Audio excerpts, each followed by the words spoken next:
प्रभु कह रहे हैं कि जो मेरे मत को नहीं मानते वो कौन लोग होते हैं। आप सभी को राधे राधे। आज की इस वीडियो में श्री गुरु ने अपनी मधुर वाणी में बहुत ही सुंदर प्रवचन दिया है। आज के श्री गुरु के इस प्रवचन में गुरु जी ने बताया है कि हम लोगों की वो कौन सी बातें हैं जो हमें भगवान से नहीं मिलने देती, या हम लोगों की वो कौन सी आदतें हैं जो हमें भगवान से मिलने से रोकती हैं। और साथ ही श्री गुरु ने ये भी बताया कि हमें अपने जीवन को किस तरह जीना चाहिए और हमें वो कौन सी आदतें अपनानी चाहिए जिनसे हमारा भगवान से मिलने का रास्ता आसान हो जाए। श्री गुरु ने ये प्रवचन बड़ी सुंदर उदाहरण देकर समझाए हैं, जिसे सुनकर आपको बहुत आनंद आने वाला है। तो मेरा आप सभी से निवेदन है कि श्री गुरु के इस प्रवचन को ध्यान से सुने और इस वचनों में से कोई भी एक बात, कम से कम एक बात अपने जीवन में उतारने की कोशिश करें और पुण्य के भागी बने। राधे राधे। प्रभु कह रहे हैं कि जो मेरे मत को नहीं मानते वो कौन लोग होते हैं। नए नए परमाणु बम, मिसाइल, इतना ज्ञान बढ़ गया। जल पर तैरने वाले यंत्र, मकान बनाने की कला, चित्रकारी, शिल्प कला, कोई ऐसा मंत्र जो दूसरे को वशीकरण कर सके, उच्चाटन कर सके, मारण कर सके, कोई ऐसा तंत्र हमारे मन की इच्छाओं की पूर्ति कर सके। विलक्षण विलक्षण चमत्कार, देश विदेश में हमारा नाम हो, ऐसा धन, ऐसी कला, ऐसी भाषा, ऐसी लिपि, ऐसी रीति रिवाज की लोग देखकर हमें कहें वाह, ऐसा खान पान जो औरों को प्राप्त ना हो, ये प्राप्त करना जीवन का लक्ष्य है। भगवान कह रहे हैं ऐसे लोग मेरी बात नहीं मानेंगे। ऐसे लोग मोहित पुरुष हैं, ये हमारे ज्ञान की बात को नहीं समझेंगे। भगवान बोल रहे हैं, प्रभु कह रहे हैं ये मेरे मत का अनुसरण कभी नहीं कर पाएंगे, क्योंकि असत वस्तुओं में, असार वस्तुओं में इनकी महत्व बुद्धि है। ना इनको बंधन का पता है, ना इनको मोक्ष का पता है, इसी को केवल सत्य मानते हैं, क्योंकि अचेत है। चेतना कहते हैं विवेक को, ये विवेक रहित है। एक विदेश से पढ़कर डॉक्टरी आए हुए थे, तो किसी संत से मिले, बहुत अच्छे सर्जन, बहुत उनकी, तो उन्होंने पूरी नास्तिकता वर्णन की भगवान के प्रति उन संत से। संत के पूर्व जीवन के परिचय कर, उनका ऐसा बेहोश मत हो, इतने बड़े भी डॉक्टर नहीं हो गए हो कि तुम अपने जीवन की रक्षा कर सको, दूसरों की तो बात जाने दो। ये सब बकवास में नहीं मानता है। विदेशी नशा, एक ही महीने में ऐसा एक्सीडेंट हुआ कि 10 जगह से मेरुदंड टूट गई, 10 जगह से। ये इसका कुछ भी होना बहुत खतरनाक होता है, हाथ पैर ये तो सब, लेकिन मेरुदंड। अब उनकी हालत जो बुरी हुई, फिर उन्होंने अंतिम में यही कहा, एक बार हमें उन संत से मिला दो। मिलाए, बोले हाँ है कोई भगवान, मैं किसी काम का नहीं हूं, मैं समझता था बहुत, मैं ज्ञान प्राप्त, आज मेरे ही शरीर पे ऐसी भीषण पीड़ा है और इसका मुझे कोई ज्ञान नहीं कि इस पीड़ा से मैं कैसे बच सकूं। अब मुझे बताओ कि भगवान मुझसे कैसे प्रसन्न होंगे। उनका अब तो समय नहीं रह गया, बस नाम करो और उनको पुकारो। अंतिम एक समय ऐसा आता कि बड़े बड़े दुर्दांत अभिमानियों को भी एक बार ये लगता है कि है कोई ईश्वर जो अब मेरी रक्षा कर सकता है। ऐसा ये बड़े बड़े, ये पशु की तरह स्वभाव वाले होते हैं, जो अचेत होते हैं। ये केवल आशा में जीते हैं, ये केवल ऐसे कर्म करते हैं जो इनको नाश का कारण बनते, पर उनको पता नहीं चलता। ये व्यर्थ ज्ञान वाले होते, बड़ा ज्ञान बघाड़ते हैं। गांव में भी देखा है, भैया जाना तो सबको ही है, बीड़ी पी रहे और कह रहे संसार तो नाशवान है, काहे को तुम रो रहे हो, जाना तो सब, जाना है बीड़ी में फंसे। मतलब व्यर्थ ज्ञान बगा रहे।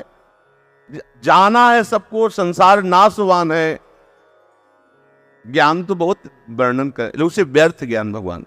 ये व्यर्थ की आशा वाले, व्यर्थ के कर्म करने वाले और ये व्यर्थ के ज्ञान भाषण देने वाले लोग होते हैं। और जो भगवान का, अब खास बात सुनिए, ये अमृतमयी, बहुत अमृतमय।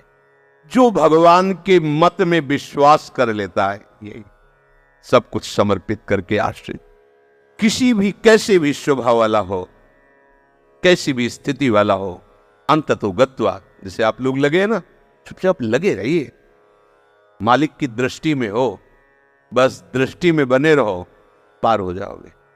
इसीलिए कहा नजरों से गिराना ना, चाहे जितनी सजा देना।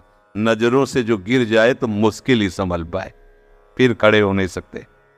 ये इसका जब स्वाध्याय किया था हृदय एकदम, क्योंकि अपने सामर्थ्य नहीं है।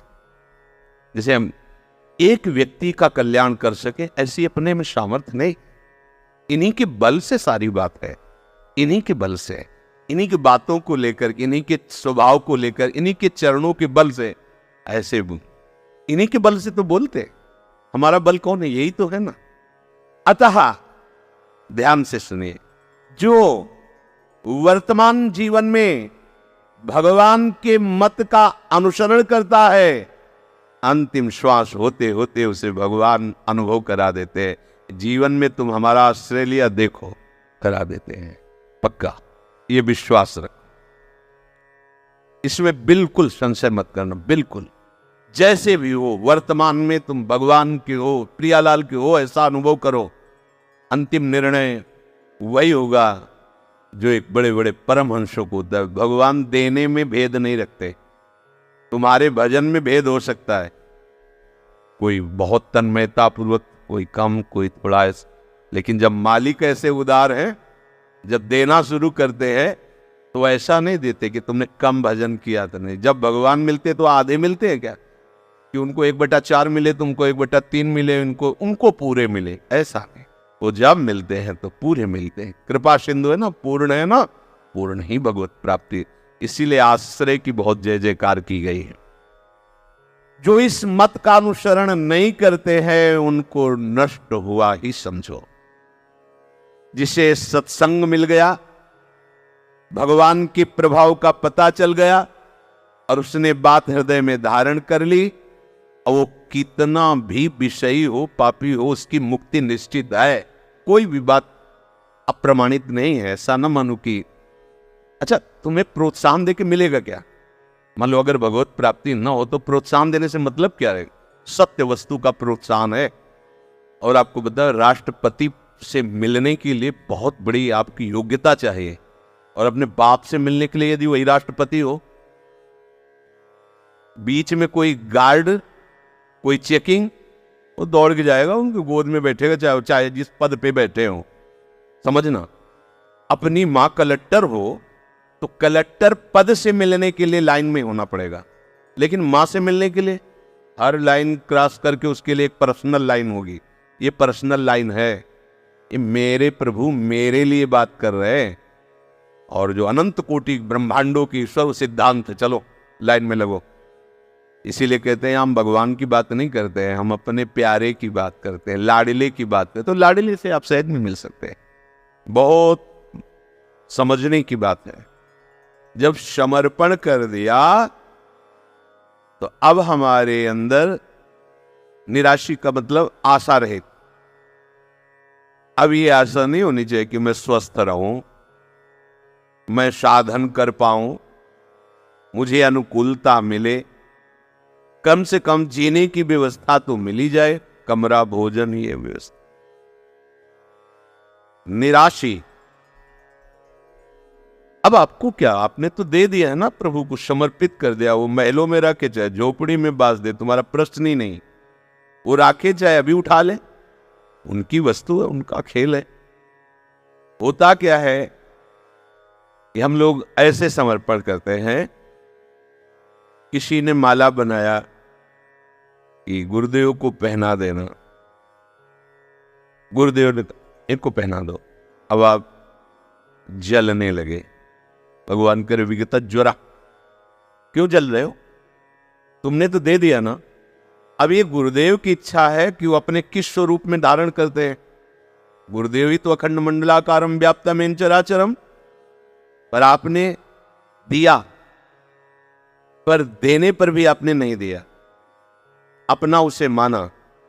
हमने तो गुरुदेव के लिए माला दी थी, गुरुदेव ने उनको पहना दिया। ऐसा क्यों किया? आशा। निर्ममो, तुमने माला में ममता क्यों रखी जब दे दिया?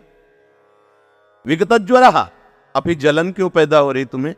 मतलब तुमने दिया नहीं, सही माने में नहीं दिया। ऐसे ही शरीर को, मन को, जीवन को हम प्रभु को दिए हैं, ऐसा बोलते हैं, हम शरणागत हैं। जुखाम हो गया, बुखार आ गया, तो प्रभु की तरफ तिरछी चितवन से देखते हैं कि आपको समर्पित है। ऐसा देखो, उसने गाली दी, हमें अपमान किया, और आप भी तो नहीं देख रहे हो, बड़े बड़े दुष्ट जिनको खांसी भी नहीं होती, और जीवन भर आपकी शरण में किडनी फेल कर दिया, कैंसर दे दिया। ये क्या है? अगर प्रारब्ध ही है तो आप इतने बलवान नहीं हो क्या कि प्रारब्ध नष्ट कर सको? किसका? हमारे शरीर का। फंस गए, वकालत में हार गए आप। जो मुकदमा जीतने के लिए हमें पॉइंट मिले थे, उन्हीं पॉइंटों में आप हार गए। किसका शरीर? तो हम अपने शरीर की बात कर रहे हैं ना, कि हमारे शरीर की। अच्छा, शरीर आपका। अनुकूलता किसकी?